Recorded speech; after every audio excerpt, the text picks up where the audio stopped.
What's up, everybody? This is Dominic DeAngelo of OneTrueSportTV.com, and I'm happy to have with me here first ever interview for this network. I've interviewed him several times, but happy to have back Mr. Matt Cardona. Matt, good to have you back, man. Good to have you back.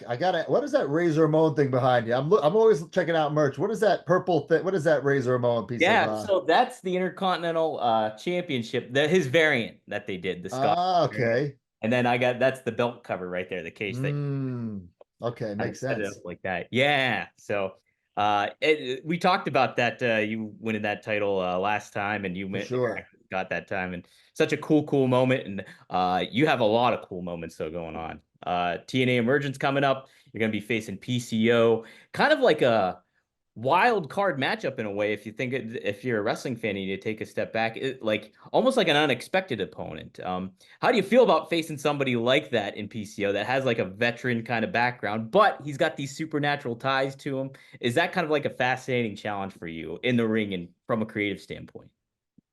I don't care who I wrestle as long as I get paid. I mean, to me, it doesn't matter. Yeah. Doesn't matter who the opponent is. Listen, if there's a title up for grabs, it's way more important. There's no title on the line here, except SDL, who Yeah. is my property. It might be his wife temporarily. I'm going to make sure that that gets annulled. But listen, he's a dangerous individual. There's no denying that. He's been around the block. But I'm the deathmatch king, so I'm not worried about PCO. I'm not worried about SDL and where her loyalty lies. She knows that I'm her ticket to the top. You're the So, breadwinner. well, hey, you said it, not me. Uh, I've done a lot for SDL. I'm not saying she's not a hard worker. Of course she is. Of course she is. And we've done some great stuff together. History making stuff together, cover of the PWI together, going all over the world together. I was a little offended when she didn't invite me to this wedding, but that's why I had to crash it. Yep. You got to make Yeah, the statement, if any objections, there it is right there, that's right. That's forever right. hold the peace. You didn't. Um, yeah, talking about kind of like that supernatural aspect in wrestling. We've seen it, several iterations over the course of time. And we had the passing of Kevin Sullivan recently, and kind of him ties to the satanic panic stuff Hmm. with PCO and everything like that. Were you ever pitched to do something akin to like a supernatural thing? And would you be open for something like that if that ever came to be in the past? I am always ready. If I said no to things that without really thinking about it, my career wouldn't be where it is today. If I would have said no to that death match, which was my knee jerk reaction, the answer was no. I'm Yeah. not going to wrestle this criminal Nick Gage. But if I didn't have that death match, I wouldn't be the death match king. I Hmm. wouldn't be the indie god. I wouldn't be the man I am today. I wouldn't be as financially successful as I am today. Like that match changed my career, changed my life. So I think with any opportunity I'm presented with, I have to digest it, analyze it, and see if it will work best for me.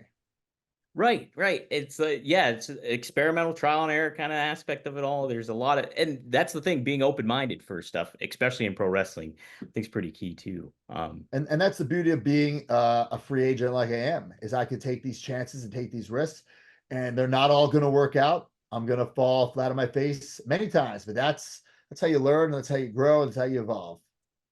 Well, what's cool is you've been posting clips of that seminar you were doing, or where you were talking Yeah, to a bunch of the up and comers there and giving them advice. And like, I'm always like, geez, if you want to follow somebody, follow Matt and what he's been doing because he laid the groundwork for it all. yeah.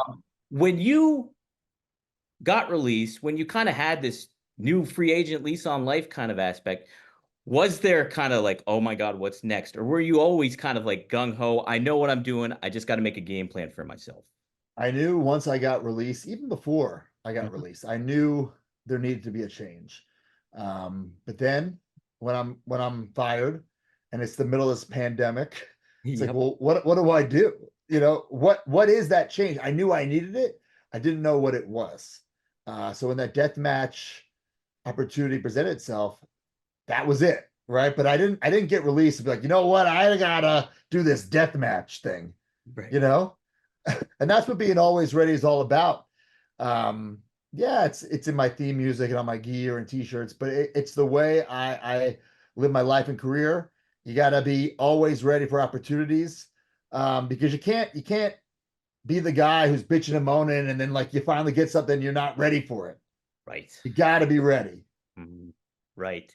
Those and those opportunities can come at any moment too. A lot of the They time. absolutely can, for Stuff sure. out there. Somebody that's kind of been doing that hustle and kind of making his own name for himself in TNA and moving on to NXT is Joe Hendry. I will not talk enough Joe Hendry. I'm Okay. not talking about Joe Hendry. I'm not giving that guy any more buzz, any more clickbait headlines. Jesus Christ. I will not answer any more questions about Joe Hendry. I did a bunch of interviews today. His name has already come out of my mouth way too much. I will say this about Joe Uh-huh. Hendry, Go ahead. and I hope this makes headlines. Okay. Go to majorbendies.com to pre-order the first ever Joe Hendry Major Bendy figure. Available now till the end of August. The pre-order is the order. Don't miss out. And that's it. I will not answer anything else about Joe Hendry. We got it right here. We got it right here. That's There's the right. scoop where you can get the major bendies. Yeah, that's right. Uh, what I want to ask you in ties to that, the big rubber guys, the major bendies, the Hasbro style, or the bone crunchers. Do you have a certain favorite that you hold near and dear to your heart? Oh man, I think like that bone crunching style is my favorite. Um, we don't make those, so I'm even putting over another company who makes, what I'm saying? That's how nice of a guy I am. But that was the style. That was like my I think my most diehard years of being a Hmm. fan. And when I think, I was getting on the internet, I was learning the backstage stuff. And it's like 96, 97, right before the Attitude Era, and then like Jack started making not so top guys. So you're getting like, the new blackjacks, so you can like Right. build your federation, what I'm saying? They're making like the Sultan with Mr. Bob Backlund. They made the ringside collections. He had a referee. So you're Yep. really building this whole fig fed universe. And now, it's with the internet's out. I can like download their theme music and play it for the edge. Like this is real nerd loser shit This that I've I been did talking this shit about. though too. I did Yeah, this. but it was like the Yeah. perfect time. Like, with like the computer, I could keep track of my title histories and I could print out my match cards. So it's like the most professional I was in my toy playing days. And it's also, right before the Attitude Era. And then of course we get the Attitude Era like right away. So the Bone Crunchers are my favorite, just due to that, you know, I was buying the figures in the stores, I was playing with the figures, I was doing everything with them. I loved it. I have the original Bone Cruncher Razor Ramon version over there. The first one I Yeah, got as a kid, and it's unpacked, it's all beat up, but it's also like it was so cool because you could basically book it any way you wanted to when it came to like different generations. And this was before all the Mattel or whatever have you. yeah, It's like, hey, he can fight Stone Cold Steve Austin. He can fight Owen Hart from the Nation of Domination. There was a right. lot of possibilities that opened. Yes, Hmm. Um, so obviously you like Ghostbusters, you like Indiana Jones. I believe you also like Ninja Turtles too. Is that I correct? do. Yeah. So we've seen figure crossovers happen and stuff like that. If you had your ultimate choice of what you could cross over with you in a figure line, what would you do? Man. I think it would have to be Ghostbusters. Hmm. I've had Ghostbuster inspired gear, that I've made with my company, Major Bendy's. We've made those figures, but it'd be cool if it was like, I remember Mattel when I was in WWE had a real official crossover. Hmm. So Ghostbusters WWE, I would have loved to have been in a line like that, like in the real jumpsuit that said my name with the proton pack. That would have been really cool. Yeah, that would have been pretty. I know I'm a softie for Ghostbusters big time. Absolutely. Um, from a creative perspective, you've done so much and you've come up with monikers and just they've hit points, and stuff like that. From a creative standpoint, is there anything else like great, big time that you kind of have on your to-do list that you're like, would still like to achieve that? Yeah, 100%. Yeah, there's so many things. And you talk about those nicknames and they don't all work out. There's certain ones and I'm like, "Oh, this is going to be money." Like, and I'm doing it the right way with a cheap plug for Michael Dawkins, even though it's not cheap to use them because I still I paid a bill yesterday, got a new bill today. Like, I'm like, "Oh, there's so many free agents. I'll be the agent." Like, it didn't take off, right? Like it's something I thought would be this huge thing, didn't take off. On the flip side, one day at a random GCW show, I wore Indiana Jones inspired gear. I'm like, oh, it'll just be a one night gear where it says Indie God.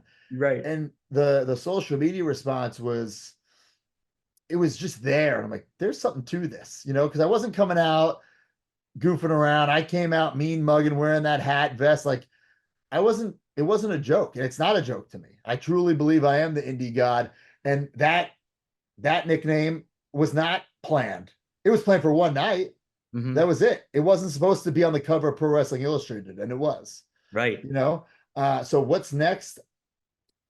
You're going to see in the next couple of weeks, actually, because I've already filmed some things. I have some things in the works. My return match from injury is next Sunday, GCW Homecoming.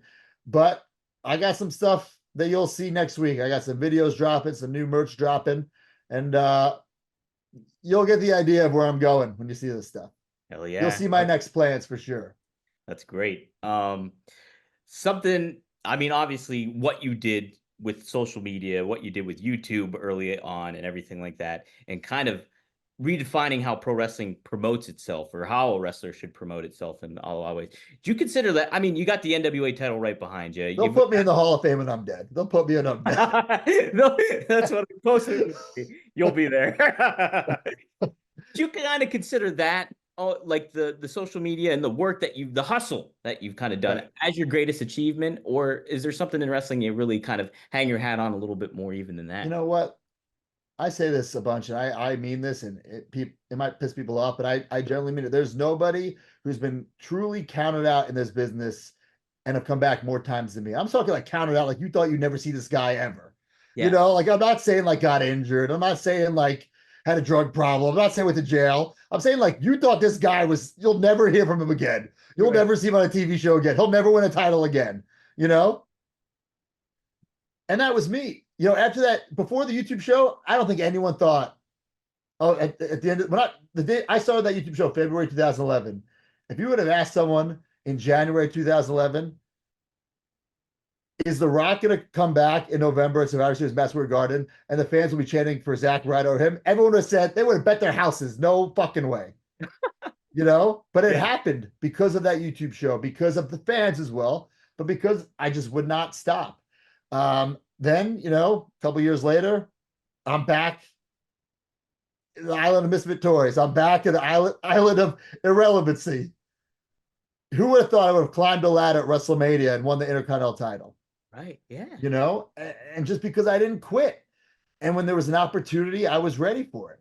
And then now, getting fired from WWE, who would have thought that my name would be, when you say my name right now, I could pop up on AEW, which I already did this year, Yep. TNA, WWE, and it would get a reaction.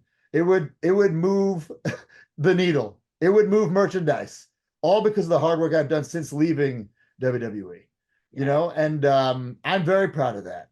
There's so many times that even I've counted myself out, like, shit, can I come back from this? Like, is that it? Is that like, and it's crazy. I feel now, 4 years removed from WWE, I feel I'm closer right now to the WWE Championship than I was when I was in WWE. And it sounds crazy, but I honestly, truly believe that. You can clearly make a connection there too. It's just like from that what you've done and how open wrestling has become in a lot of Right. ways. There's opportunities all over the place with that. Like a few months ago, I wasn't in TNA. I was out with an injury. Steph Mhm. Delander was with PCO. And then I just show up and I'm instantly back in the mix. Boom, back in. Boom. Because of everything else I'm doing on the outside. And I'm forcing it down people's throat with the social media and the posting. And listen, I don't know anything about the algorithm. Maybe some get a lot of likes, some don't. I don't give a shit. I'm not checking the like count. I'm Right. checking like I'm forcing it down your throat. I don't You're care seeing, if it annoys you. Great. It's working. You know what I'm doing. right. That's all I care about. Do you know what I'm doing? Mm-hmm. That's that's it. That's it. That's it. And my name is talked about. And like I said, I could show up on any show and I will get a reaction. And not like, oh, look at that. Like a reaction that will move the needle, that Mm-hmm. will move merchandise, that will get social media views. And call that cocky, but I believe that for a fact. Look, that's the name of the game: is getting eyes on the product, getting eyes on you, and having the confidence and the ability to do that too. Yeah. I want to ask you before this will be my last question. obviously Deadpool and Wolverine's in the mix. You had that nice little interaction, right, with Hugh Jackman and I stuff. did. How kind of neat is that to just kind of think about like, I fucking got punched by Wolverine. He was so cool, man. Yeah. Hugh Jackman was incredible. This was just as like WWE was starting to acknowledge the YouTube stuff and Hmm. just starting to put it on TV. And it was just with that, with Hugh Jackman, I think it took it to this whole nother level, and like he was such a great guy about it. And he like wore my headband. Like he didn't have to wear my headband out there, right? I was telling him like backstage about the YouTube show. He asked if he could be on it, so I feel he filmed an open for me. And the best part, he held up a sign earlier in the night. I don't think he really read the sign, but it Uh-huh. said Ryder is greater than Wolverine. and he and he's like holding it up, like, yeah. I don't know if he read, I don't know if he read the sign exactly. Maybe he just saw the two names, like, oh yeah, I'm supposed to be with this guy later tonight. But he was awesome. And I mean, look how jacked he is now, and and how they've rebranded Wolverine so we could see him in so many more movies. Um, I think it's awesome. I think it's great. It is great. And it all ties into pro wrestling. Rebranding, re-identity, like coming up with continuity, everything. Everything's great about it. And Hugh And Jackman. it's also fun, to think about, how it's alternate universes, Mhm. and I can kind of connect to that. Like, is Matt Cardona and Zack Ryder, are they in the same universe? Are they in alternate universes? What's So going it's really fun and it's really creative. Or there's a lot of creative opportunities. A couple of years ago, WWE let the trademark for Zack Ryder go, and on? I instantly went for it because I didn't want to use the name as a wrestler. Like, no, he's dead. But I was just thinking of like the content I could create, Yeah. you know. And then once WWE saw that I was going for it, they came after me. I said, "All right, you can take it." Go I'm ahead, not, fight. even Get Doc. Well, even Dawkins can't handle the WWE lawyers. the So we pumped the brakes on that. But it would have been so much fun to maybe make like some 2-pack Zack Ryder, like as a zombie, and Macro kill. I don't know. Like, I'm just thinking that way of all the cool stuff we could have done. But if I would ever go back there, like, do I go back?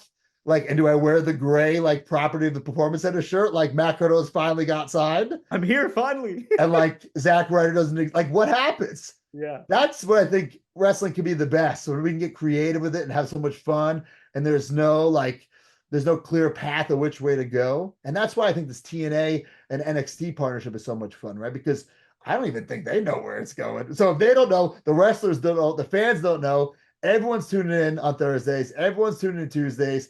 The wrestling fans are watching it. They're into it. The wrestlers are into it.